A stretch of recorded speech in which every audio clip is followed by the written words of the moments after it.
Marilah bersujud dan menyembah, berlutut di hadapan Tuhan yang menjadikan kita, sebab Dialah Allah kita. Dalam nama Bapa dan Putra dan Roh Kudus. Amin. Kasih karunia, rahmat dan damai sejahtera dari Allah Bapa dan dari Putra Yesus Kristus beserta kita. Saudara-saudara kekasih, kita masuki hari Minggu biasa yang kelima. Tuhan mengutus putranya ke dunia untuk melepaskan kita dari seluruh beban-beban pergumulan hidup, baik jasmani maupun rohani. Tetapi kebebasan dari belenggu jasmani bukan tujuan, tapi merupakan sarana untuk dapat mengalami keselamatan. Maka yang pokok adalah pembebasan dari belenggu rohani. Itu dosa-dosa kita, kan itulah yang akan mengantarkan kita masuk dalam kehidupan yang abadi. Mari kita pertama-tama pada saat ini merendahkan diri hadapan Allah, mau supaya kita bebaskan dari belenggu rohani, itu dosa-dosa kita. Kita layak menghadap Tuhan dalam perayaan kasih kudus ini.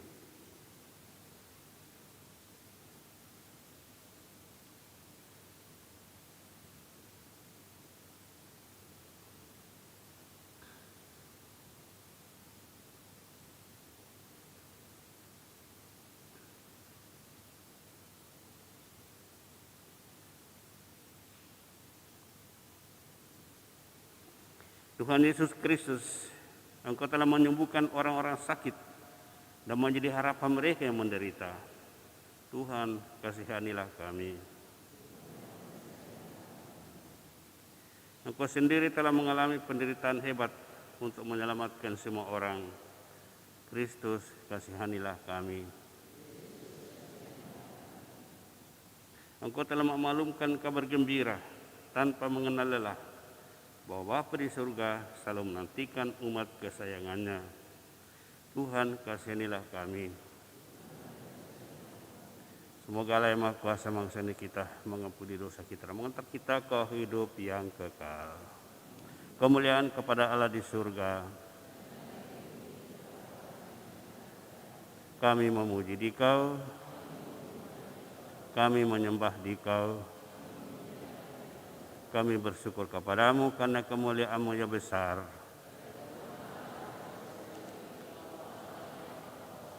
Ya Tuhan Yesus Kristus, Putra yang tunggal, Engkau yang menghapus dosa dunia, kasihanilah kami. Engkau yang duduk di sisi Bapa, kasihanilah kami. Hanya Engkaulah Tuhan, bersama dengan Roh Kudus dalam kemuliaan Allah Bapa. Marilah berdoa.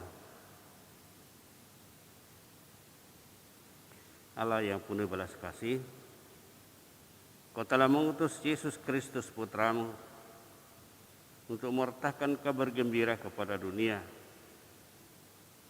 Semua kami menerima kehadirannya dengan penuh sukacita, seraya mengambil bagian dalam pewartaan Injilnya. Sebab Dialah Tuhan dan pengantara kami, hidup dan berkuasa bersama Dikau dalam persekutuan Roh Kudus, Allah sepanjang segala masa.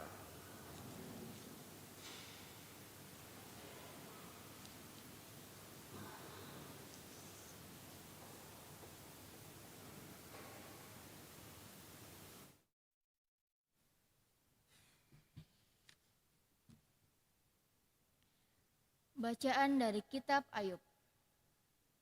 Di dalam keprihatinannya, Ayub berbicara kepada sahabatnya, "Bukankah manusia harus bergumul di bumi, dan hari-harinya seperti hari-hari orang upahan, seperti seorang budak yang merindukan naungan, seperti orang upahan yang menanti-nantikan upahnya.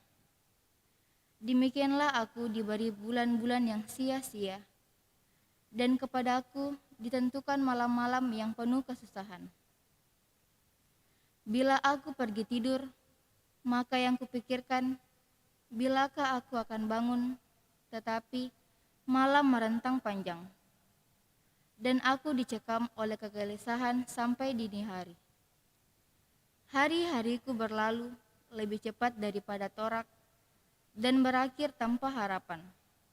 Ingatlah bahwa hidupku hanya hembusan nafas, mataku tidak akan lagi melihat yang baik. Demikianlah sabda Tuhan. Mazmur tanggapan dengan refren, pujilah Tuhan yang menyembuhkan orang-orang yang patah hati. Pujilah Tuhan yang menyembuhkan orang-orang yang patah hati. Sungguh, bermazmurlah bagi Allah kita itu baik, bahkan indah, dan layaklah memuji-muji Dia. Tuhan membangun Yerusalem, Ia menghimpun orang-orang Israel yang tercerai-berai. Refren, pujilah Tuhan yang menyembuhkan orang-orang yang patah hati. Ia menyembuhkan orang-orang yang patah hati dan membalut luka-luka mereka. Ia menentukan jumlah binatang-bintang, masing-masing dipanggil dengan menyebut namanya. Refren, pujilah Tuhan yang menyembuhkan orang-orang yang patah hati. Besarlah Tuhan kita dan berlimpahlah kekuatannya. Kebijaksanaannya tidak terhingga. Tuhan menegakkan kembali orang-orang yang tertindas, tetapi orang-orang fasik direndahkannya ke tanah. Refren, pujilah Tuhan yang menyembuhkan orang-orang yang patah hati.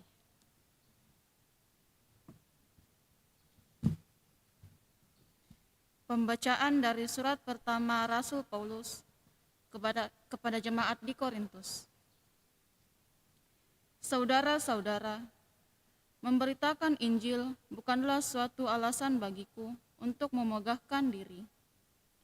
Sebab hal itu adalah keharusan bagiku. Celakalah aku jika tidak memberitakan Injil. Andai kata aku melakukannya menurut kehendakku sendiri, memang aku berhak menerima upah. Tetapi karena aku melakukannya bukan menurut kehendakku sendiri, maka pemberitaan itu adalah tugas penyelenggaraan yang ditanggungkan kepadaku. Kalau demikian, apakah upahku? Upahku ialah bahwa aku boleh memberitakan Injil tanpa upah, dan bahwa aku tidak mempergunakan hakku sebagai pemberita Injil. Sebab sekalipun aku bebas terhadap semua orang, aku menjadikan diriku hamba dari semua orang, supaya aku dapat memenangkan sebanyak mungkin orang. Bagi orang-orang lemah, aku menjadi seperti orang lemah, supaya aku dapat menyelamatkan mereka yang lemah. Bagi semua orang, aku menjadi segala-galanya, supaya sedapat mungkin aku memenangkan beberapa orang dari antara mereka. Segala-galanya itu aku lakukan demi Injil, agar aku mendapat bagian di dalamnya. Demikianlah sabda Tuhan.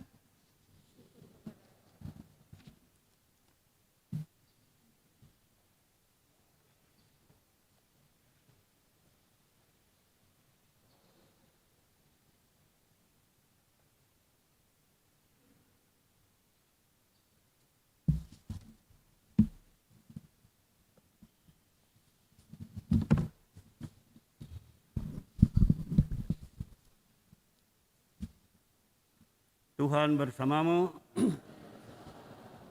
Inilah Injil Yesus Kristus menurut Markus.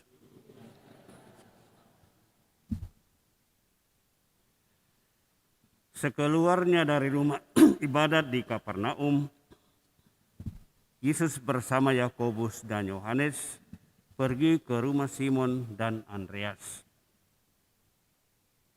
Ibu mertua Simon terbaring karena sakit demam. Mereka segera memberitahukannya keadaannya kepada Yesus. Yesus pergi ke tempat perempuan itu. dan sambil memegang tangannya, ia memengungkan dia. Lalu lenyaplah demamnya. Kemudian perempuan itu melayani mereka. Menjelang malam, sesudah matahari terbenam, dibawalah kepada Yesus semua orang yang menderita sakit dan yang kerasukan setan. Seluruh penduduk kota itu pun berkerumun di depan pintu. Yesus menyembuhkan banyak orang yang menderita bermacam-macam penyakit dan mengusir banyak setan. Ia tidak memperbolehkan setan-setan itu berbicara, sebab mereka mengenal dia. Keesokan harinya, waktu hari masih gelap, Yesus bangun dan pergi keluar. Ia pergi ke tempat yang terpencil dan berdoa di sana.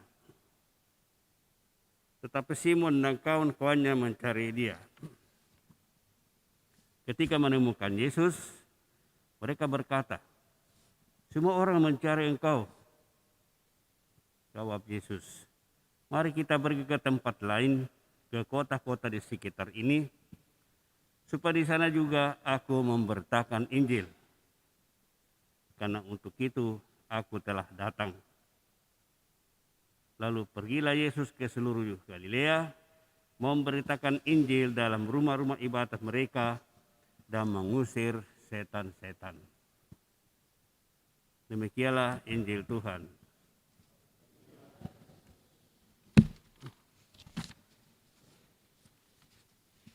Saudara-saudara kekasih, kita masih ingat bacaan minggu lalu, Yesus berada di rumah ibadah. Tiba-tiba ada seorang kerasukan setan berdiri, merasa terancam dengan kehadiran Tuhan, dan mengatakan, "Apa urusanmu dengan kami, hai Yesus orang Nazaret?" Lalu Yesus menghardiknya, dan setan itu keluar. Itu tersebar ke tetangga-tetangga, bahkan sampai dusun.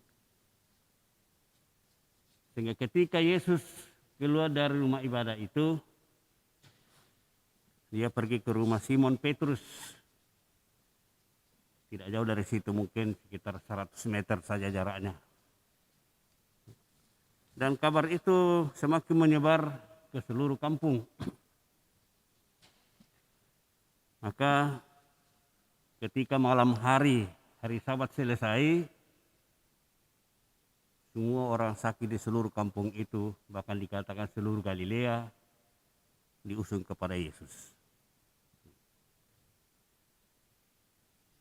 Sebelum Yesus masuk di rumah Simon Petrus, sudah dibisikkan kepadanya bahwa ibu di rumah itu sakit, demam. Ibu mertua Simon. Yesus segera pergi menjamahnya, memegangnya, dan segera sembuh demamnya. Buktinya bahwa dia sembuh itu langsung bangun dan melayani mereka. Hari Sabat itu berakhir pada saat matahari terbenam. Dan begitu matahari terbenam, orang sakit diusung dari mana-mana menuju rumah Simon Petrus. Sehingga penuh rumah itu. Sepanjang malam Yesus menyembuhkan orang-orang sakit dan mengusir setan-setan, dikatakan demikian. Dan bahkan dikatakan tidak seorang pun dari setan-setan itu yang berbicara. Takut berbicara karena mereka mengenal Yesus. Takut sama Yesus. Orang-orang lain yang tidak kerasukan setan tidak mengenal Yesus. Siapa itu Yesus? Dia nggak manusia biasa. Ini karya pertama Yesus. Orang baru mengenal Yesus sungguh bahwa dia putra Allah setelah ia bangkit. Tapi setan-setan begitu Yesus hadir menyembuhkan orang sakit, mengusir setan, setan-setan itu mengenal dia. Dari mana setan-setan kenal? Iya, karena sudah lama ketika dulu setan-setan masih di surga, itu sama-sama Yesus. Jadi kenal Yesus. Setan-setan itu adalah malaikat jahat. Ya dulu siang malam menyembah Tuhan, tapi kemudian membangkang lalu mereka diusir. Jadi kenal Yesus. Jadi katakan tidak seorang pun setan-setan itu diizinkan berbicara, takut sama Tuhan Yesus. Ya sepanjang malam itu orang datang, Yesus menyembuhkan. Tentu Yesus istirahat sedikit. Kan tadi katakan ketika pagi-pagi benar Yesus sudah bangun. Dia tidak tenggelam dalam kesibukan, kalaupun itu melayani orang, tapi tetap memprioritaskan relasinya dengan Bapa. Dia tinggalkan orang sakit dulu. Dia pergi sembahyang, menghadap Bapaknya, menghormati Bapaknya. Lalu kemudian orang-orang mencari dia, murid-murid kesana kemari mencari mana Yesus. Ternyata Yesus sedang berdoa di tempat tersembunyi. Lalu rasul-rasul baru itu baru dipilih beberapa hari yang lalu, sedikit mendesak. Semua orang mencari engkau. Kenapa kau ada di sini ya? Mungkin seperti itulah. Apa yang jawab Yesus? Mari kita pergi ke tempat lain, ke kota-kota sekitar ini, supaya saya juga aku memberitakan Injil. Dan untuk itu aku telah datang.